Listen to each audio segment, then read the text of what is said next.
மசாலா பொரி, கறி வடகம், வரமிளகாய், பூண்டு தட்டினது, பொட்டுக்கடலை, கருவேப்பிலை, வேர்க்கடலை, மஞ்சத்தூள்லாம் போட்டு இப்போ பொரி வறுக்கலாமா?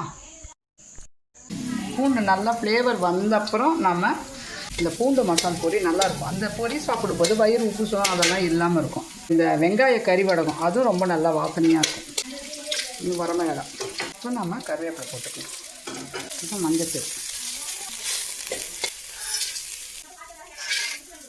நல்லா ஃப்ளேவர் வர்ற மாதிரி அந்த பூண்டு மெரியிற மாதிரி நம்ம நல்லா வறுத்துடணும். கொஞ்சம் மிளகாத்தூள் போட்டுக்கலாம். நம்ம பொரியை போட்டு நல்லா கிளறிடுவோம்.